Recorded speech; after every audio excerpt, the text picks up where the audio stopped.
Welcome to Rates and Barrels. It's Monday, September 22nd. Derek Van Riper, Eno Saris here with you on this episode. We dig into the tighter than ever playoff chase. The AL Central, now just one game between the Tigers and Guardians ahead of a big series for them this week. NL wildcard is knotted up. We have a cluster for the final two wildcard spots in the AL. It is wild all over the place. We'll dig into all of that. Injury news to get to a little later on in the show, and our big topic for today, we're going to take a look back at where some of the best pitching actually came from a fantasy perspective in this 2025 season, starting to shape our ideas for what we might want to do strategically in 2026. Yes, that's with even 1 week to go in this season. We're already thinking a little bit about 2026 because we are sickos, Yeah. Yes, we are. Yes, we are. And I am getting down to it, still like sort of 6th, 7th in the overall in TTFBI, and was just really, really thinking hard about Michael McGreevy versus Sean Armstrong. Okay, let me stop you right there. In fantasy football, the season is now 18 weeks long. For a long time, it was 17. And championship week was often week 16, back when the season was 17 weeks long. Now it's week 17. Should the final week of the fantasy baseball season actually overlap the last week of the regular season or the second to last week of the regular season? And the reason I ask this question is because of a decision like that, right? We spend all the time getting ready, thinking about the player pool, and then we hit the very end of the season. Players start getting shut down with injuries, Oh my God. Innings cap. Teams that lock in their playoff position start resting some of the guys you were relying upon. All the same Ryan things. Pepio make a start this week? Right. I was looking at Ryan Pepio on my Labor team, and I asked you before the show, I'm like, what do you think Ryan Pepio's really doing? He got scratched with general fatigue before his last start, and then went 1 2/3, and he hasn't been pitching that deep, and he's about 35 innings above last year's innings total. You could easily see the Rays backing off of him. No confirmation of that as of Monday morning, but I think we're seeing all of the reasons why fantasy football doesn't play the very last week of the regular season, and we see it every single year in baseball as well. So as much as I like maxing out fantasy baseball season-wise, I do think there's a strong case to shut it down perhaps a week or so before the regular season comes to a close. I think that has been litigated pretty well in head-to-head leagues. I finished all of my head-to-head leagues. I ended up winning all of my last matchups. Like I'm like a third, basically 2 third-place games. So you won your last game of the season, even though you didn't win the title, which, hey, that's like kind of the point of the consolation games, I think, right? Finally won an auto league. Congrats, man. I'm trying to get the confetti on the screen. It used to do that sometimes. But I'm also, okay, I'm going to admit this to everybody. I'm a little worried about what my hands do and certain phrases we use now, because I was reminded recently Urban Dictionary is not kind to the English language. There are things you say that you think are absolutely harmless, and if someone has looked them up in the Urban Dictionary before, they will absolutely wonder what you just said. So I think we have to go through like an extra filtering process. Don't look up the Colt Keith saying. Nope, just don't. Just don't. Actually, my life advice, never ever look anything up on Urban Dictionary, because you could look up something you think is completely harmless, and somebody has gone in there and dropped the worst thing you've ever read in your life up to that point. And you're like, oh, I'm never saying that again. So yeah. So anyway. I finally won head-to-head points, and I beat David Appelman, himself. The final boss. The final boss. It's the Fangraphs Staff League, and it's the 13th league in Autonew history. It's number 13, so I'm super excited. It was really fun because it was a great season. Hunter Green basically, won it for me in the final matchup. But I agree, like, we didn't have to do any of the like, oh my God, who is starting this day? Who are all these people? What is this day? The last day of the season.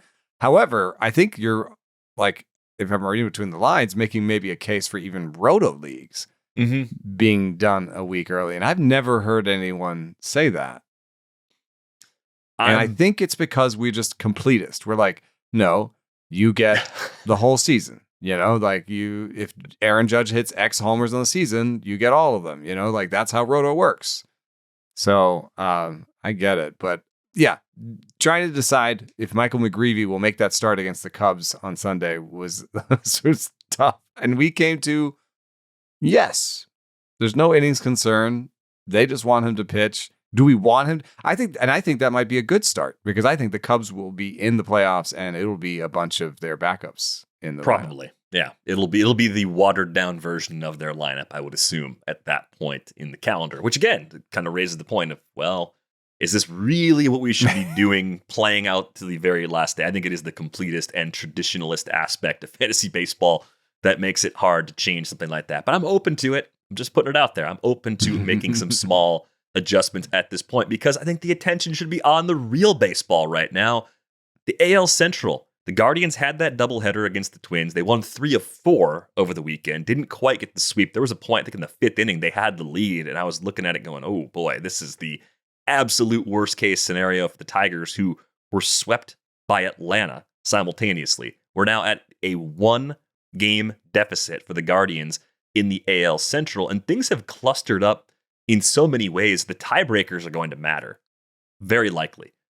Head-to-head, the Guardians and Tigers, they've played 10 times so far. They got a 3-game series beginning on Tuesday. The Guardians are 6-4 against the Tigers. They get 1 in that series. They have the tiebreaker over the Tigers. So that's very likely to matter in some fashion.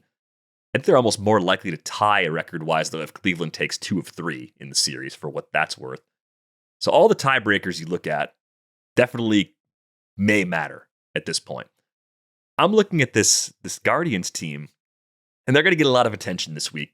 I'm just going to warn you, we're going to talk more about the Guardians this week than we probably have for most of the season combined. I'm still a little baffled in how are they doing this? More in the sense, the pitching program in Cleveland has been good for a long time. We've wondered if it's not as sharp right now as it's been in previous years. I think you still make the argument that that's the case. The Bats are still a group that you have questions about, especially in terms of depth. I mean, they tried to get smart, cheaper, a little cheaper with the trade Josh Naylor for Slade Ciccone, who's been really good for them, and then backfill with Carlos Santana. Carlos Santana's on the roster right now. He's a Cub. They've done a lot of things that I don't think I would have done with the roster, and yet here they are, really having a strong say in their own destiny in the final week of the regular season when plenty of us had probably written them off a couple of months ago. How are they scoring these runs? I mean, I'm looking at the schedule, and in the last 3 games, 6 runs, 8 runs. Before that, they were solidly a 3.5 to 4 run team, even in their win streak. So not a ton of runs, but that's more runs than I would have expected, given what I think of their lineup necessarily. And then I'm looking at the last 30 days among their batters. They have 3 regulars that are above a 100 WRC plus, and one is stretching the idea of regular because it's Bo Naylor. But I guess Bo Naylor has been hitting better in the last month. He has a 266, 319, 484 that has helped a lot, I'm sure, at the bottom lineup. Surprise power, that sort of deal. Kyle Manzardo's at 106. He's just been a real steady guy all year. And then, of course, Jose Ramirez. Stephen Kwan is not even a 100 WRC plus guy over the last month. And Nolan Jones has been a 60 WRC plus guy. It doesn't look good. I don't know how they're doing it. So they've got 10 more homers and 7 more steals than the Pirates over the last 30 days, but they have the same WRC plus in the last 30 days, 85, which puts them in the bottom 5 range for the league. It doesn't make any sense. The other teams that have hit this poorly down the stretch, the White Sox with an 89, the Pirates with an 85, Orioles 85, Nats 82, Cards 80, Angels 73, Rockies, of course, 66. There's not a winning record among them. No, the closest team that's playing well, the closest 2 teams playing well, actually it's 3 all lumped together, all vying for playoff position. The Reds have a 90 during this span. The Tigers have a 93. and the Astros have a 94. So they're not the only team that are really struggling to put up runs, but still, like, they're getting better results than a couple of those teams. The Astros and Tigers are sliding. I mean, I'm baffled by it. Like this week's going to be fascinating. This is what's happened in the AL Central. The Guardians were toast. The Guardians were spending life below the Royals for several weeks in the second half, the late part of the second half. And a reverse wee happening right now. It's going to be the big wee if the Tigers do collapse from this spot. Probably one of the scariest roller coasters or water slides of all time. Jeez, look at that thing. The Guardians had like a 5% win probability at the beginning of September, a playoff probability. And now they're at, what is that? 60%. Yeah, about 60%. Okay. I think Gavin Williams, Tarek Skubal, I know this happened before and they beat Skubal, but I'm going to give it to Skubal. Okay. Tanner Bybee, Jack Flaherty. I think that's a 50-50 game. Parker Messick, I'm going to give Parker Messick the win over Cater Montero. So that's it. I think we're giving one to each. What happens if the Guardians win 2 out of 3? Then they are tied in the division? Tied with the tiebreaker. Right. And then they're pitching Ciccone, Cantillo, and Williams against Corbin, Kelly, and will DeGrom make the final start of the season on the last day? I'm guessing no. If he feels good, maybe. But yes, it's a little bit of a question mark. I think it's fair to wonder. But I agree with your assessment. That's not a super easy series. The Tigers will finish with Boston. And as you pointed out, Boston's not like in the business of, start like resting all their starters and, No, they're up 1 on the Astros and Guardians as they kind of chase those final 2 wildcard spots now. It's like it's a 3-way battle for 2 spots. And because of the Central possibly flipping, it could be the Tigers vying for their playoff future against the Red Sox directly in that final series of the season. Yeah. Oh, my goodness. And that's Mize. And then this says, this can't be right. I'm looking at this piece of paper right here. This can't be right. Chris Paddock? And then Tarek Skubal on the last day, who they would love to not pitch him in that game. Can you imagine the season for both of these teams, for the Tigers and Red Sox, the playoff coming down to a Chris Paddock, Kyle Harrison matchup on Saturday before a Skubal Giolito potential matchup on Sunday? Oh, man, bet the overs on that day. I guess so. Holy smokes. I mean, like I said, it's going to be a fun week. And unless you're a Tigers fan, it might be a very stressful week because this shouldn't have happened based on where things were going previously. And I think what's complicated this even further is you've got this Seattle situation. They sweep the Astros and now have a 3-game lead in the AL West. So they're in a great spot entering the final week where they hit the Rockies for 3 at home and a Dodgers team whose seeding could be locked in that final weekend series also at home. So I think this lines up about as well as the Mariners could hope at this point. They get the Rockies without having to go into the funhouse. Yeah. I think it looks pretty good for them. I don't want to say it though. Yeah. It's been a long tortured history with Seattle in the playoffs, but I love this chart though because it's a march, It's a march over the course of the season. They did dip below 50% playoff probability at one point, but never far, It looks like a 48 or something, And then they've just been marching forward and little dips here and there, but just always forward. Whereas the Astros kind of were in charge for a long time and are seeing a little bit of a collapse. And I think that has to do with health as much as anything else. That's what I look at when I look at the Astros, just losing Yordan Alvarez for so long and then losing him at the end again. Their pitchers, so many of them going down, especially their depth pitchers that they needed. A guy like Arrighetti is better than, guys that they have slated to start games. So I think, and then the Josh Hader injury, some key injuries have been a real part of this Houston slide. But there's still the wild card, So, they just needed to get it together and get ready for a wild card series, I think. Yeah, and for the Astros, and they're on the road this week, 3 in West Sacramento against the A's, 3 to close it out against the Angels. I think they've got the stronger part of their rotation. It's Javier for the first one in West Sacramento before Brown and Valdez. And then that's where things, if they're still scraping by in that series against the Angels, it could be some combination of Jason Alexander, AJ Blubaugh, who we really like, and then probably Javier again on the final day of the regular season, if needed. If they can clinch before then, getting Javier in a position where he could go back around behind Brown and Valdez would be ideal for them. I think Javier will pitch that game. I think it'll be a meaningful game for them. Yeah, it most likely will be because of how clustered everything is and how the schedule kind of works out. I mean, this is great. And not for nothing, they could concede the division and not pitch Javier on the last day if they have a wild card spot.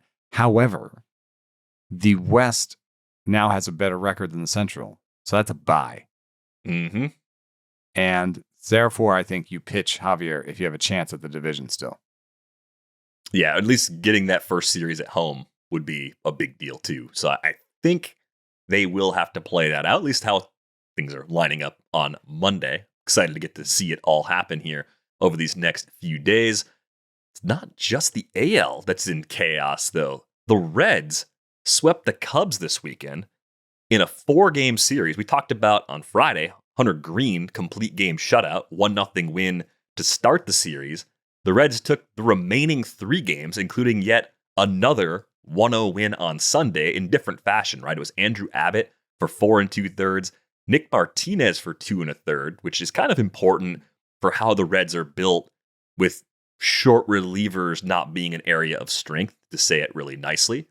But they're now in a tie with the Mets, and they have a tiebreaker over the Mets, as do the Arizona Diamondbacks, who are just 1 back as the week begins. So it has been absolute chaos on the NL side. The Mets ended up dropping 2-3. It'd be so funny if it ends up being chalk anyway. We just get this crazy, this close, and then it just falls back off. Yeah, I mean, there's a chance that the September doesn't matter call as far as the playoff picture, that could still be the outcome we get, even though it feels like with all of this turmoil, something that was relatively unexpected 3+ weeks ago is actually going to come through. I mean, the Mets part of this is wild. Jacob Young made 2 absurd catches. One was a game-saving catch that it was like a hacky sack, like crashing into the wall, has the ball falling down, kicks it to himself, and catches it in his throwing hand. What?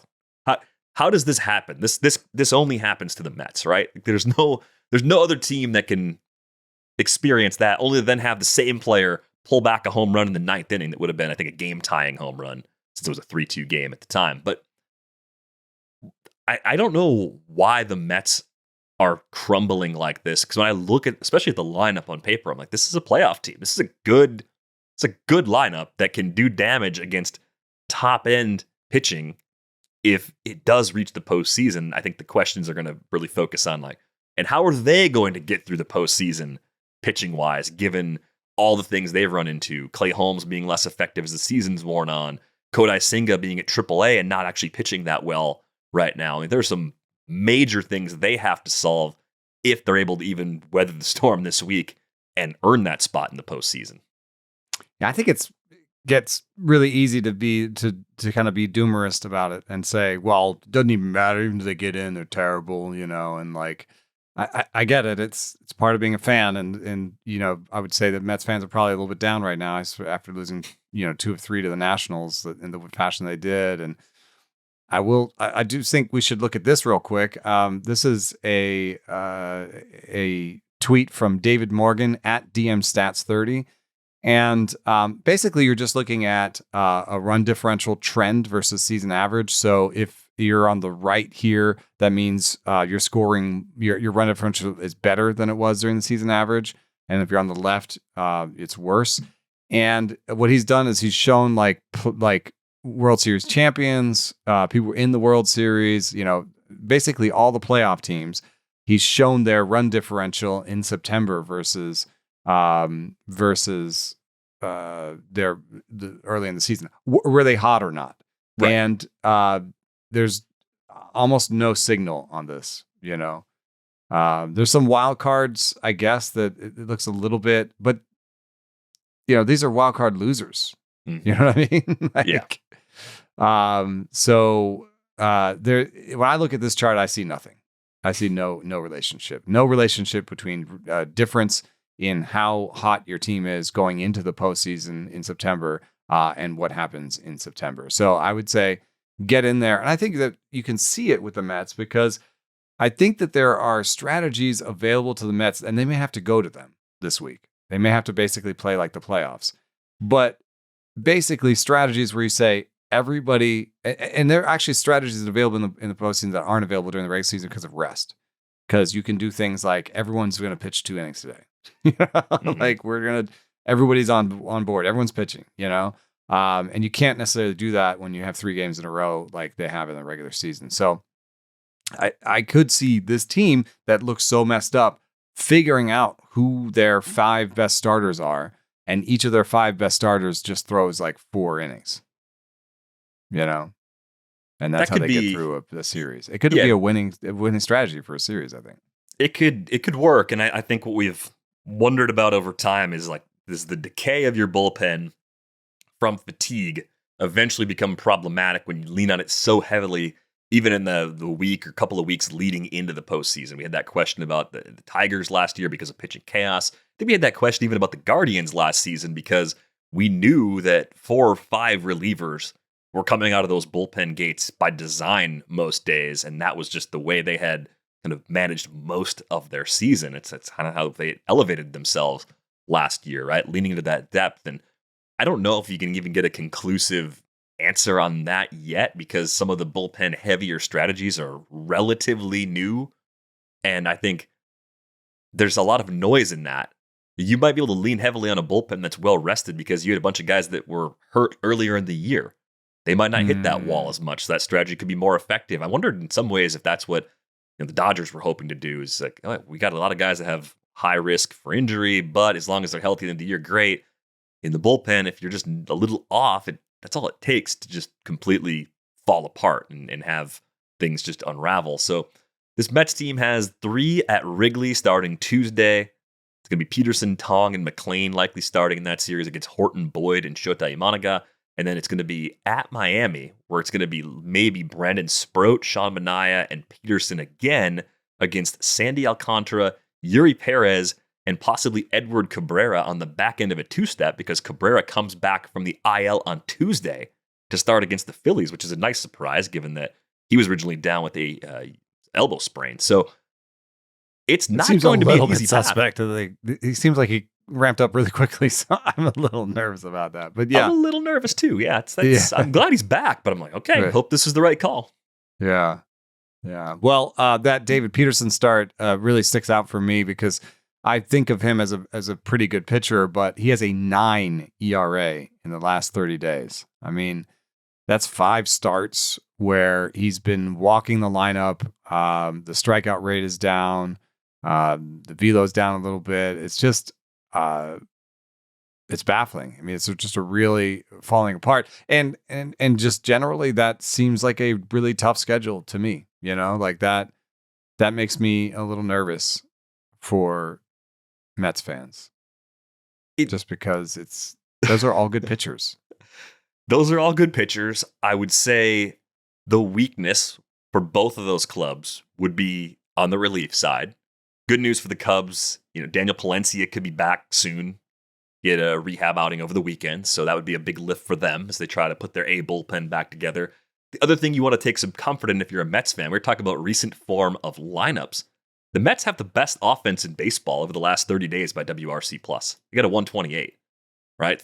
That's where I have that here's some proof that just getting in is all you have to do. The way the Mets win in the postseason might be a lot of 7-6, 6-5 if they get there. That's fine. Who cares? I mean, Winning's David Peterson might be a reliever for them. Sean Manaea might be a reliever for them. So like, or they're getting that 12 outs things at a time instead of 18. Like that makes a big difference too. That's what you just said is a key point though too. Earlier when I was doing the Guardians and Tigers, I do this all the time in my analysis. I cleave close to the starting pitching matchups, and I just look at those starting pitching matchups, and if they're otherwise well-matched teams, then a lot of times I pick them just based on the starting. But the way the game is played now, that's half of it. Mm-hmm. The other half will be pitched by the bullpen. So I think that is something that we could see from the Mets this week is some late wins. And that would be amazing. That would be another way to get in. And I'm not favoring the Mets over the Reds. I'm just saying, like, if you're a Mets fan, that could be a way to regenerate some excitement about this team. It could be a real fun way to get in the end is some late wins against some quality teams. And the Marlins are a better team than you think. The Marlins are 4 back of the last wild card in the NL. They're still like closer than you would expect. Not mathematically eliminated yet. Right. I don't think the scenarios that would have to transpire for them to make up that gap on the field would be absolutely absurd. Very much like extreme long shot. Well, maybe they are. Oh, no, they're not. They're not eliminated. I don't know. They're not technically eliminated. If they won out and the Mets lost out and the Reds lost out, the Marlins would be in. So you would need, in that scenario, the Reds are home against the Pirates starting Tuesday. That's Singer, Green, and Lodolo against Oviedo, Skeens, and Ashcraft, playing the same game you're playing in that Tigers-Guardians series. Green versus Skeens is about as much of a pick'em as you could have from a starting pitching matchup perspective. I think there's I would bet the under game right there. Yeah, I'd favor Singer and Lodolo over Oviedo and Ashcraft because, in part, I'm not sure how hard the Pirates want to push Ashcraft's workload. There's a little bit of a question there. Crazy injury history for him. A little bit of an edge, I think, just for the Reds getting to pitch at home. Like they are built for that. So I think that lines up Bryan pretty well. Hayes revenge game in there somewhere. Man. If Bryan Hayes hits like 3 homers in that series, then things are turning up Reds. Bad blood. Yeah. If that also, happens, there's some bad blood there too. Bryan Hayes hits his 3 longest home runs of his big league career, all in one series against his former team, fueled by anger. The second series of the week for the Reds is also strange though, because it's on the road in Milwaukee, where the Brewers might be resting, their seeding might be locked in. They may have had a first round bye locked in by then. Maybe they'll be playing for a 1 seed versus a 2 seed. That could still be up there, but that will line up as it stands now to be Littell, Abbott, and Singer again against Mizorowski, Chad Patrick, and Freddie Peralta. And the talk around Milwaukee right now is Jacob Mizorowski might be headed to the bullpen for the postseason, so that could be a shorter start for Mizorowski. Patrick's a pretty good extra guy to have around in a situation like this. Like Patrick versus give that one to Abbott. Slight favor to Abbott, I think. Yeah. Right? Not by a lot. And then Peralta, that could be a short start for him because if you think about the wild card series not being something the Brewers have to worry about, they may want him to throw a little, but they're probably not going to push him real hard. It might just be, hey, let's have you go 3. That way you have a game scenario before a little bit of a break, and then you are our game 1 starter in the NLDS. That is absolutely the plan you can expect to see there. Or let's sneak a little bit of Brewers talk in here. I'm sorry to see that Woodruff is hurt. Yeah. So what is their playoff rotation? Why are they sending Mizorowski to the pen? What is their playoff rotation? I think the talk of doing that followed Mizorowski's most recent start, which happened before the Woodruff injury was announced. Mm-hmm. So that might be a complicating factor in that decision. Yeah, so I feel like the Brewers are interesting to me because, with that talk about bullpens, here are the most used bullpens that are in playoff contention. Dodgers, second most innings out of the bullpen in baseball. Then you have the Mets with the 5th most, and then the Brewers right there with the 6 most innings out of the pen. And so you wonder if, some of the McGill news is that usage coming to bite them a little bit. Although I think the McGill news is decent. He might be back this week. If everything goes well, he's supposed to throw Tuesday. If that goes well, at live BP Friday. Best case scenario, he could actually pitch in the final game of the regular season. I think it's the same kind of thing where it's like, we just like to see you go max effort and make sure you're good before we get to the playoffs. If that doesn't happen, then they have to make a more difficult decision. Should he be feeling well before the NLDS? Haven't seen him in a game, but he's throwing some on the side. That sort of toss up. But you can't get the full you in a live bullpen or whatever, and you can't get him all the way up. Mm-hmm. So I think that's interesting. I was like, well, he's a reliever. He doesn't really need to use all his pitches. Just don't worry about it. Just bring him back for the series, for the playoff series. But if you're worried that he then goes in there and the first time he just blows out or whatever, the first time he actually goes to full usage or whatever, then that's interesting to me. But Peralta, Mizorowski is in my rotation. Sorry. Especially with the Woodruff news. It may just have to be a shorter start. You probably have a quicker hook because you're saying, hey, if the command isn't there, then we got to make some adjustments. And how you structure the roster otherwise is tricky. Robert Gasser came back this weekend, so there's one more name in the equation. They had him start Sunday. He went 3 through 45 pitches. So there's another guy that if he were to make another turn this week at some point, maybe he's the guy that goes, well, it'd be regular rest on Friday if they do want to put Mizorowski in the pen, or maybe Gasser follows Mizorowski, or maybe they bump Patrick to Sunday and throw Gasser on Saturday. This is chaos trying to figure out what's actually going to happen. Gasser probably throws something closer to 60 pitches next time out, so he's getting close to fully stretched out. You have the other consideration of Jose Quintana's on the IL right now with a calf strain. He's eligible to come back for the start of the postseason, but he can't come back for any of the starts this weekend. So that's a little bit of an unknown in all this as well. I think it's Peralta is the guy that you hope to get depth from. So you start every series with him because there's not usually an off day after the first game, right? So you want to start every series with Peralta, and then you basically have a Priester-Patrick combo and a Mizorowski-Gasser combo.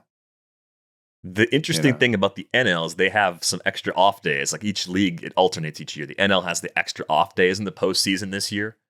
So that helps them a little bit. It helps them based on the way they're built, because their game 1 of the NLDS will be a week from Saturday, October 4th, right?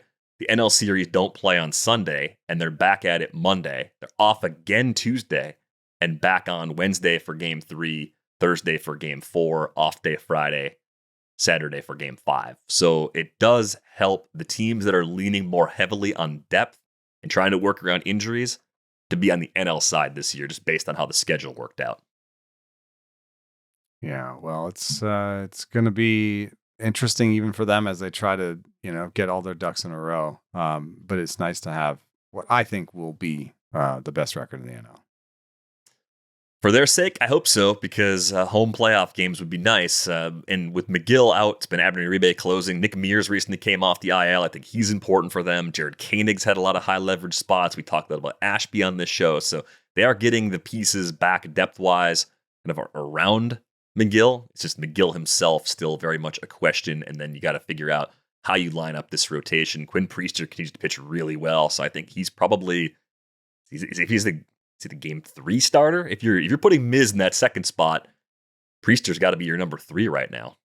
Yeah, because if Woodruff's out, I want to have Gasser, Patrick, and maybe Quintana as options, right? So you want to, I think, manage towards your best case scenario, which is Mizorowski goes 6 or 7 and dominates, right? And then you still have all those options for the next game, Then you start Priester and, well, maybe Priester goes 5, and that's the best case option. And you still have all those options for, in a 7-game series, then game 4 becomes, all those other guys pitch pretty well. We can maybe finish this out with, Gasser, Quintana, Patrick. Yeah, it's fun, man. I keep saying it. I'm like, I don't know how they're going to weather it because the Woodruff thing came out of nowhere. That happened during a bullpen session on Saturday. And they're calling it a moderate lat strain right now. So, but I think, Meister is going to be involved again. Meister's the one that did Woodruff's shoulder surgery. They're just going to have him check it out and see. Yeah, you don't always like that, but it's like, well, he knows him. He knows that shoulder really well. And back to the Reds, like, we know that they have the pitching. I think that, one sort of sneaky thing about the Reds has just been that, Nick Pollock calls them the red carpet and advocates that people should stream against them on the road. And it's been a surprisingly mediocre offense. In the last 30, though, it's been a little bit better. And you've got, at least you've got some depth guys that have figured some stuff out. Matt McClain, 115 WRC plus over the last month. Austin Hayes, 118. Spencer Steer has gotten hot. He has a 609 slugging in the last 30. And I wonder if that changes what we think about Steer next year, or if people will miss this like hot September from him and just remember the cold beginning. Sal Stewart has been great for them. And Tyler Stevenson has been good. Even Will Benson's a 131 WRC plus over the last 30 days. Miguel Andujar is 104. This is all without Elly. Elly has gone power, into a power funk, and has a 66 WRC plus over the last month. But if Elly can get going and join the group, then they're really, even scarier than their frontline pitching suggests they should be. Elly homered in the second game of that series against the Cubs. That was on Friday. When do you think the last time before that was that Elly De La Cruz hit a homer? Oh, man, they were showing it. I remember. I don't know. Was it like June something? July 31st. He hit one on July 31st, and then the previous one before that, all the way back on June 23rd. What the heck happened to Elly De La Cruz's power in the second half of this season? I don't know. The top end max EVs are still there. The bat speed is there. The barrel rate has taken a dip this year, and a lot more grounders this year. So over the course of the season, I would guess that his ground ball rate, it's not all on his ground ball rate. His ground ball rate peaked early in the season and has actually been going down. And his fly ball rate has been steady-ish, maybe going down a little bit. Maybe I'm not looking at a graph here where I can be like, oh yeah, he just hit a bunch of grounders in the second half, and that's where his power went. So it's more complicated than that. He also has a 29% strikeout rate in the last 30 days. So there's been more strikeouts. This is a good season from him. From fantasy, do you have the player rater? What is it? What is it worth for? Not going to be as good as last year because it's 5 fewer homers and 29 fewer steals right now. Even though the average is a tick higher at 263. The broader 17th. 17th. Yeah, it didn't hurt you that badly if you took him top 6. That's top probably 7. Yeah. They're okay if you did that. It's more a question of like, does he fall out of the first round? And are you, without explanation, he probably falls to the back of the first round. If we find that he's been playing through some injuries or something, then I could see people looking at it and saying, yeah, he's still, even hurt, he was that good. And I know the K rate's back up recently, but a 26% strikeout rate for the season, that's knocking 5 full percentage points off of what he did a year ago. And I think you'd be generally okay with that trade-off, like a little less power, but more balls in play. And at 23, you could either hold on to those gains or maybe even, improve a little bit more in strikeout rate. Like at 23, there's still some things that can improve. The peak, your peak is 26, 27. So yeah, I think he'll stay in the first. I think he'll just be back end first. People will treat it as a down year. But we're going to take another look ahead at the future here in just a couple of minutes. But it's It's a little surprising. It's a little surprising to see a 436 slug next to Elly's name after a 471 a year ago. If you'd have told me that was going to start with a 5 this year, I probably wouldn't have pushed back because of the home ballpark, especially the bat speed, the ability he has shown up to this point in his career. And it could still happen. Projections are starting to kind of steer back the other way and even split the difference between this year and last year as far as the rest of season slash line over the final week. That gives us a hint of where things might be going looking ahead to next year. We got to some of the injury news before with Woodruff, and I think just to kind of close the book on that, the DS round might be a stretch with that injury. Maybe if they advance to the LCS, we could see Woodruff again, but hopefully we'll get some good news from Dr. Keith Meister in the near future. Lots of injury news, though. Bryan Woo left his start early with a pectoral strain. They didn't put him on the IL yet, so maybe the kind of thing that he caught right away and immediately walked off with trainers. But the Mariners pitching has been something we've talked about a lot. I think the biggest question I have for that team come playoff time is how effective is their pitching on the road, given all the things we know about their home ballpark. Woo is really important to them, I think, because I trust him more than Luis Castillo, even though Castillo has the experience edge, right? You look at Castillo as a guy that clearly is in the gradual decline phase of his career. K rate down to 21.1%. That's the lowest of his career. Sierra at 4.13, highest Sierra we've seen from him so far. I think it just puts a little more pressure behind the likes of Gilbert and Kirby if Woo is going to miss some time for this Mariners team. Yeah, but it's with a little bit of a kind of a thing behind the scenes with Bryan Woo in terms of why wasn't he ranked higher to begin the season? I don't think that anybody had 180 innings projected for Bryan Woo just because of his injury history. Just he's never had like really big injuries, but he's always had little injuries that have kept him out from time to time. And so, this is not completely unexpected. And hopefully it's just another one of these little injuries that maybe keeps him out of the last week of the season, but he's still ready for the postseason. That could be consistent with, his recovery, times in the past. And, he's just a great young pitcher. I think he's just amazing too, that he throws so many fastballs and, has so much success with 20%, 25% secondaries. And it's kind of fun to watch him, work the fastball and the sinker off each other, the four-seam fastball and sinker off each other. Probably the best four-seam fastball pairing other than maybe like a Hunter Brown. There's actually like a little bit of similarity between the two. Yeah, and it's just interesting that around the injuries this year, Woo has been pitching deep into games, averaging over 6 innings per start this year, 186 and 2/3 over 30 starts. So he's kind of pushed himself into that I stayed pretty healthy level, and projecting innings for 2026, regardless of what happens the next few weeks, I think is going to be a little bit of a challenge. The quality of those innings, though, have been superb. So we'll see what happens as we get more information in the coming days. Imaging revealed only minor inflammation, so that's some good news from Ryan Divish of the Seattle Times. Some other injury news, though. Pablo López left with a forearm injury. It happened while he was diving for a ball. He had an MRI, showed no elbow or UCL concerns, so I think that's a little more of a fluky kind of thing that I'm not entirely worried about going into next season. Do you share my kind of tepid concern about Pablo López, given the way that injury occurred? I don't like the body part involved. Sure.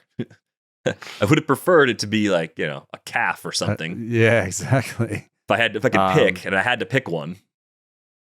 I mean, he's going to have a C health grade next year. Back to the C health grade. He shook it off for a little while, though. Yeah. And that's why I think that's actually one of the hardest things about injury projection and the way that, people interact with them is that, especially someone who has been, good for a little bit, people were always mad that Wheeler's health grade wasn't an A, And what we know from the research is that previous injuries, no matter how long ago they were, still matter in injury projection. We also know that injury projection itself is very difficult, and that there's a lot of noise, and it's very difficult. So, we've always talked about this. There's one approach is just to throw your hands up and say whatever, and I did that a little bit with my Crochet DeGrom, but I did back it up with Webb in that league where I was like, that was a lot of injury risk. My next guy I want to have innings from. But when we do injury projection, we do find that long injuries that were a long time ago still have an effect on your injury risk going forward. I think the body never forgets in a way, even if we forget that Wheeler had injuries a while ago. And you could also say, well, if you keep saying that and you give Wheeler like a C health grade for 3 years or 4 years in a row, and he puts up, 800 innings over those 4 years, and then on the 5th year he's hurt, isn't it a little bit disingenuous to then say, aha, I told you? But it's just, you have to think probabilistically, like you have to put that, wrap that in. Wheeler has consistently been a top 3 player in my rankings, despite the health grade. But, we thought Garrett Cole was the guy who would never get injured. And then he did, So I feel like I'm not willing to throw out the injury analysis. And so this, to me, was always a possibility for Pablo Lopez at this type of outcome. And when I'm doing the injury over-under, when I'm doing the innings over-under for him next year, I don't know, 135?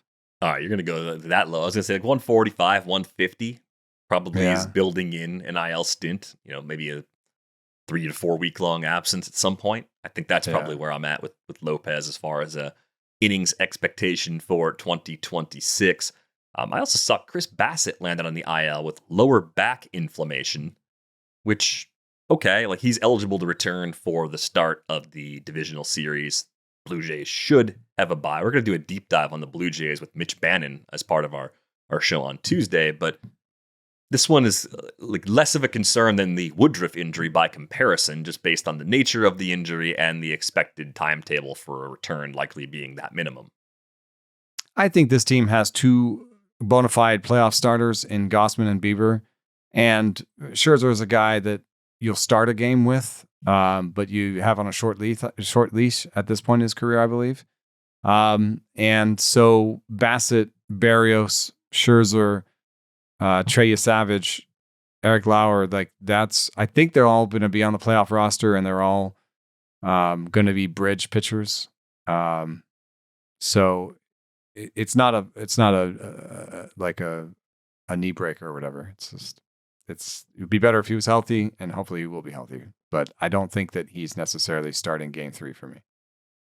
Couple other injury items to pass along here quickly. Colt Keith landed on the IL with rib cage inflammation. He could be back in the playoffs. Again, going to be a question of getting there, and then also how he responds to treatment and rest here over the course of this final week of the season. He's been sliding. He's part of that Tigers lineup has been sliding, and he's been a big part of it. So hopefully it was due to the injury. Yeah, maybe he was trying to play through that. A couple of Nats injuries. CJ Abrams day-to-day with a jammed shoulder right now. Apparently he was available to pinch hit on Sunday if needed, so there's a chance we'll see him again in the final 2 series. And one of the favorites on our Discord server, Dalen Lyle, looked like he suffered a very serious injury sliding into the sidewall down the third baseline in that game on Sunday. He actually walked off on his own, so maybe okay. He's listed as day-to-day right now as well. We'll see if they provide an update. I took Lyle and Abrams out of my lineups in weekly lineups, especially because I can bring them back in if they play. They also, Abrams with a shoulder, is he likely to hit a homer? Is he more likely to hit a homer with an aching shoulder? So my forever backup, JP Crawford, is in for both of them in different leagues. Yeah, you've always got JP Crawford ready to go whenever you need to. Fortunately, they're calling that injury a contusion. The way he reacted to suffering it, you just wondered if there was like a structural problem immediately. But Bruce is hurt. Bruce is hurt, and that was a concrete part of the wall below the pad that he slid into at full speed, but appears to have avoided a major injury. So good news for Dalen Lyle. Among the other Brewers injuries, too, we're keeping an eye on William Contreras, day-to-day with a hand bruise. Imaging didn't show any fractures. Caught a bat to the glove hand while catching on Saturday. Yeah, and we were all worried in the Discord that maybe he'd just fractured his forearm or something. But yeah, no fractures revealed. He wanted to play Sunday, then admitted he was sore. They did give him the day off. He's a beast. I like there's a lot of guys in the league that are like, I'm fine. Like, actually, like your wrist is like twice as big as the other wrist. Like, let's ice that down for another day and see how we're doing with after the off day on well, they didn't have an off day. Most of the teams in the league are off day. There's only 3 games on Monday. The Brewers are not one of them. So we'll see if Contreras is actually in that lineup against the Padres in San Diego. Tyler McGill likely needs Tommy John surgery along with Reed Garrett. So that's kind of a bummer as McGill was trying to get back and offer something up to the Mets at the end of this season. Yeah, it's too bad. He had some of his best stuff this year.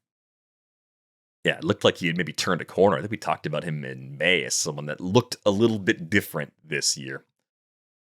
Let's take a look at a big picture topic, though, before we go. This is kind of in place of where the money went. It's where did the good pitchers come from in 2025? The reason we ask questions like this is it helps us kind of formulate our strategies as we think about roster construction in 2026. Always good to look back and kind of fun to see who is on some of the teams that are either winning leagues or at least cashing in leagues too, because a lot of the names that pop that were drafted relatively late, that are high on the player radar, they're impactful in a very positive sort of way.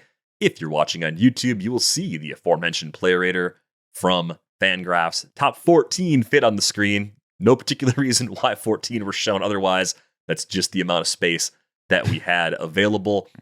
Not a ton of surprises at the very, very top, though. I think it's sort of like the ace is going to ace thing that Nick Pollock says a lot, right? Tarek Skubal, number 1 starting pitcher so far. He was a first rounder in 2025. That's where he came from. Garrett Crochet was an early rounder, frequently a second rounder, sometimes a third rounder, but he's the number 2 ranked pitcher. And Paul Skeens, number 3, also a first rounder in a lot of leagues. So it seems easy, if you want to have one of the top 3 pitchers in baseball, just draft one in the first round or first 2 rounds and you should be fine. There are some players that are missing here that, did get drafted in there. So it's not that easy, but that is something that sort of leapt off this table for me, is that there aren't actually that many surprises. We're looking at the top 14 pitchers in baseball. I would say that 10 of them were mid-round or early round picks. The biggest surprises are Nathan Eovaldi.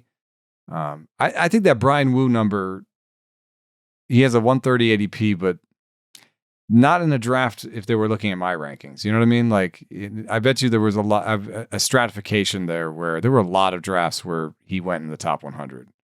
And Hunter Brown's right there in the top 100, Freddie Peralta top 100. So the real surprises are Nathan Eovaldi at 203, according to this. This is old ADP or new ADP? You said you looked it up. This is the 2025 ADP. If you look at the player radar for previous years, which you can do just by messing around with the URL, if you go back, it doesn't change the ADP to previous years, but the one you see is the current year's ADP. All right, so Eovaldi was a deep pick, and Nick Pivetta was a deep pick, and then Carlos Rodon and Cesar Sanchez were semi-deep picks, top 150. And Eovaldi and Pivetta went, between 150 and 200.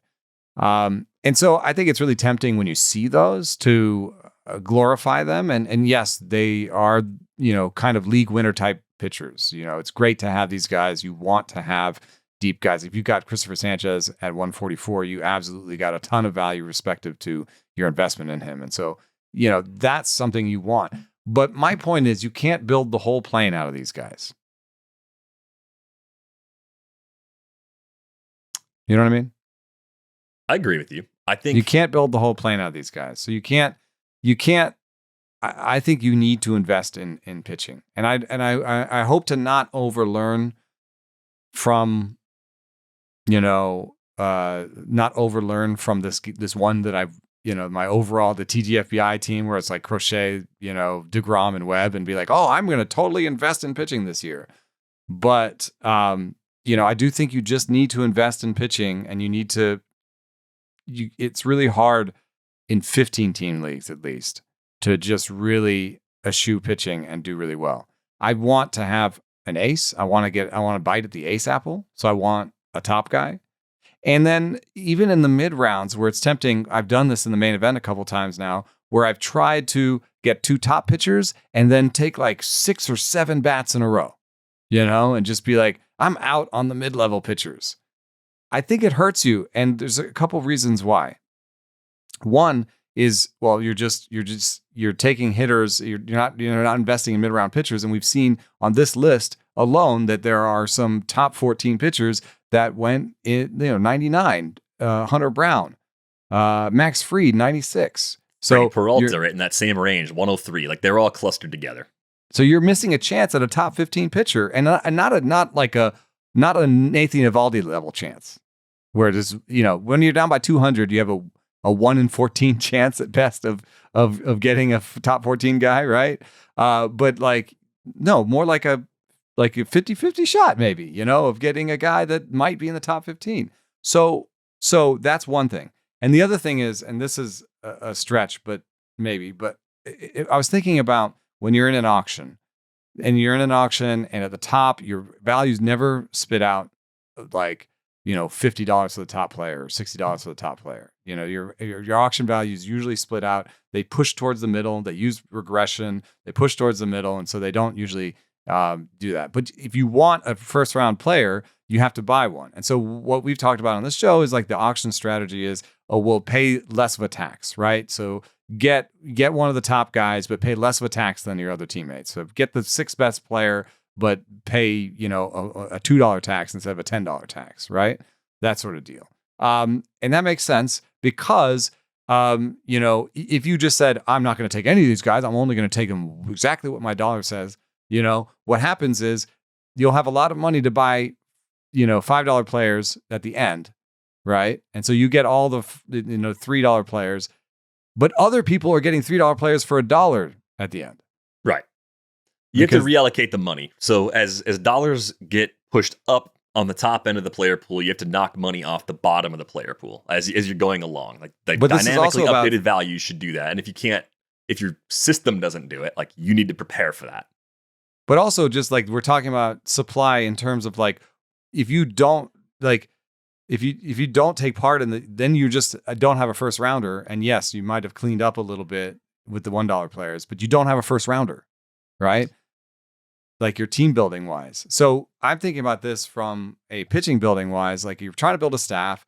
And if you just piece out on the middle and you just are no, I'm going to go take hitters, you will clean up on some interested, you'll clean up on hitters that are great values on your sheet, And I was thinking about Cedric Mullins, and I last year I had Cedric Mullins on so many teams, and it was because he just was the top value on my draft sheet for rounds, and I was I can't ignore this. I have to finally take Cedric Mullins, and he returned okay value, and this year he returned. You looked it up, $7 value again, and it's he's not a bad player. But if you look at, and this is one draft, but if you look in the draft where Cedric Mullins went, in the same round where Nathan Eovaldi went. And, 3 rounds later, Lars Nootbaar went. And now I know Lars Nootbaar didn't return as much money as Cedric Mullins. It was more like $3, right? Mm-hmm. However, you could have had Nathan Eovaldi and Lars Nootbaar. And I'm not making this into retroactively, you could have paired this guy with this guy. What I'm saying is,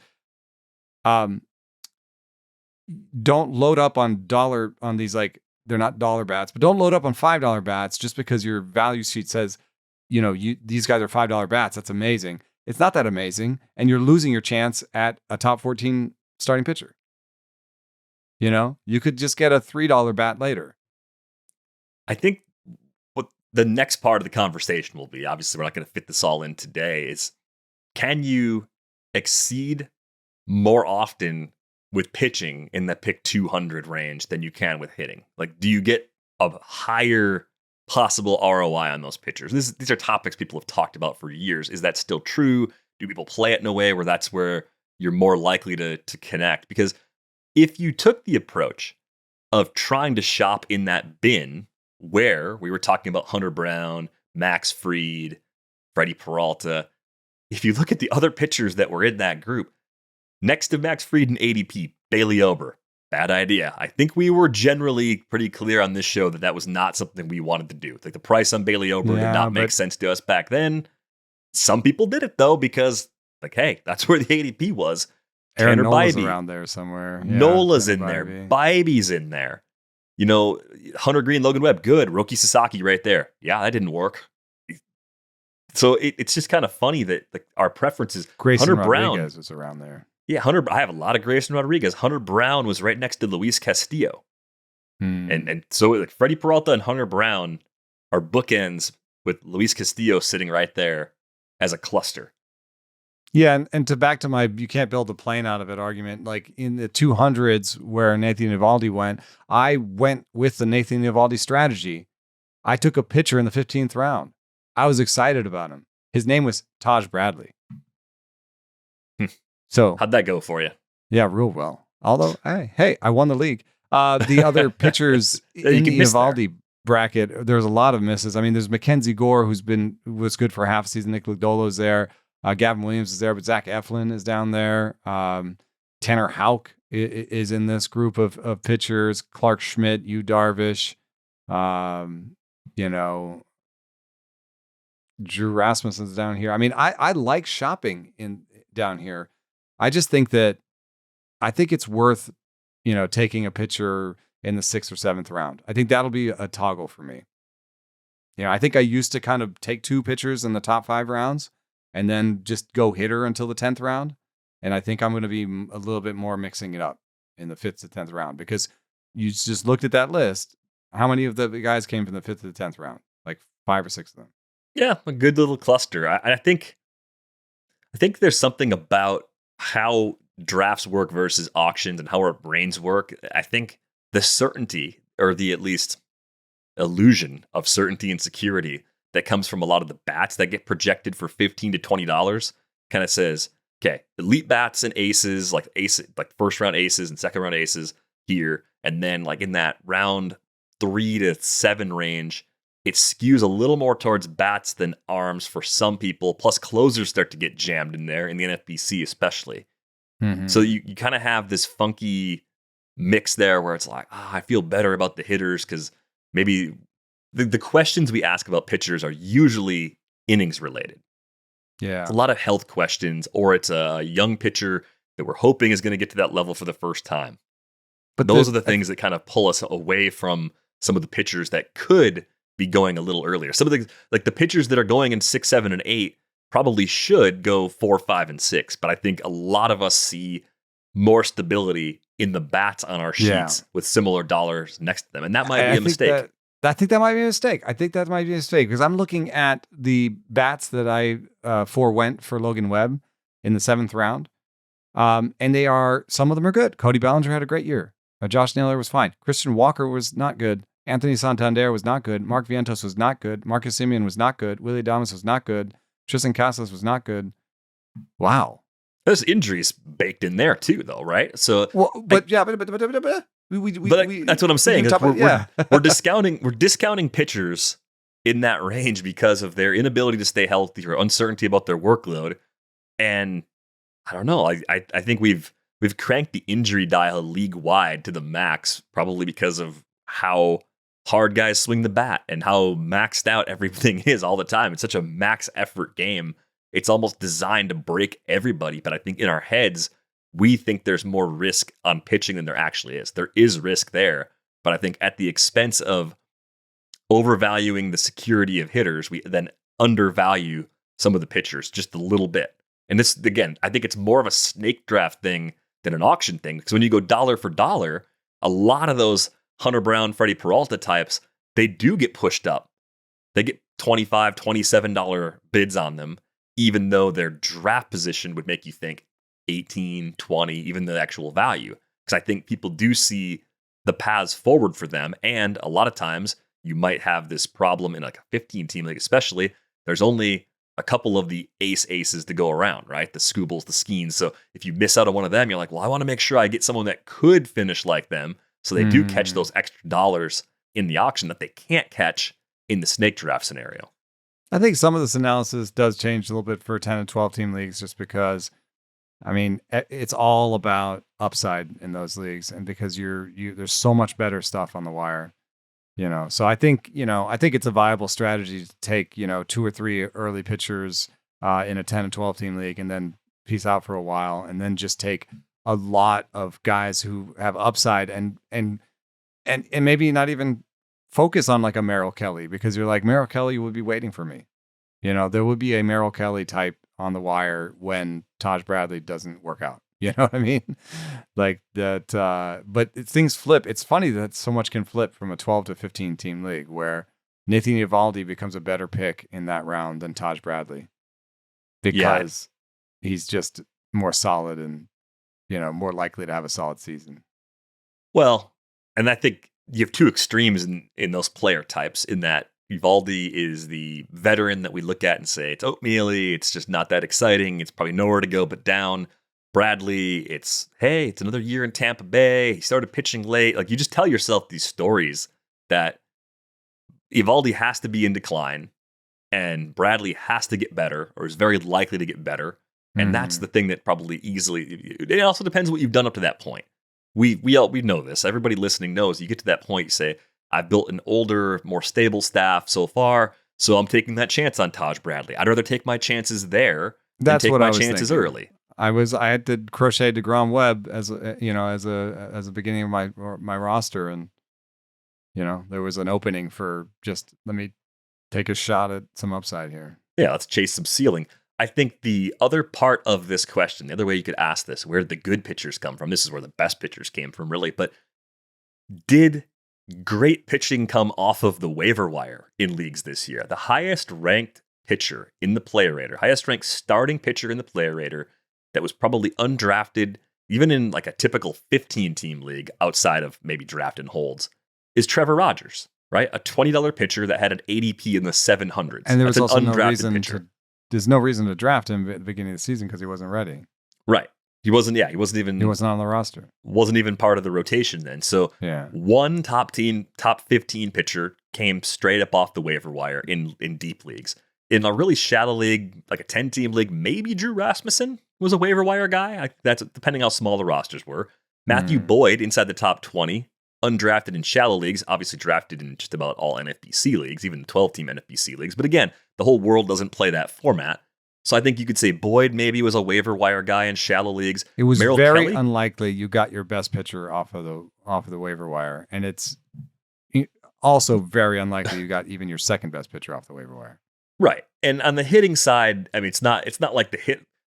Geraldo Perdomo, who we've barely talked about this year, is the 12th ranked hitter this year. That's a waiver wire guy in a lot of leagues. That is a waiver wire guy. Probably even a lot of 15-team leagues. ADP in the 400s. And in a 15-team league, he probably got undrafted in some cases because people thought, well, there's not really a lot of ceiling there. We kind of know what he is. He's probably, I would say most people lumped him in with like a JP Crawford. You're like, yeah, he's going to play, but it's a lot of counting stats that are just okay. He doesn't pop in any one category. ADP was affected by draft and holds, where of course you're going to draft Geraldo Perdomo as your second shortstop or third shortstop, and so I bet you in a lot of main events he went undrafted.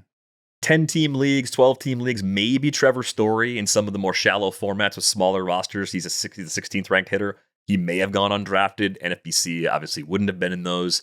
Hunter Goodman maybe. He was drafted in all the NFBC formats. ADP in the 300s. Well, single catcher leagues, undrafted probably, I would say, but ended up being the 24th ranked hitter with 1 week to go. That's pretty darn good for Hunter Goodman.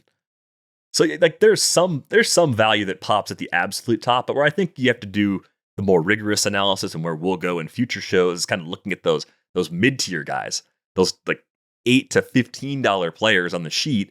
How likely were they to hit among hitters and pitchers, and how many of those were we able to find? And I think the other thing you have to account for guys that come off the waiver wire, they got the late start. They were either prospects working their way through the minors, or they were injured guys coming back off of rehab.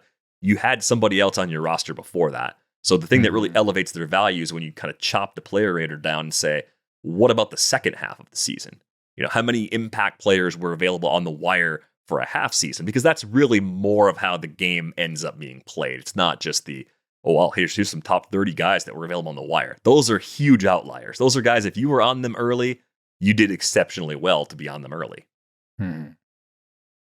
Yeah, I think that our sense of where the middle separates from the top, I think it probably changes from year to year some, and our sense of it is probably not as locked in as it could be. Like, you know, maybe there is a big difference between a $5 starting pitcher projection and a $1.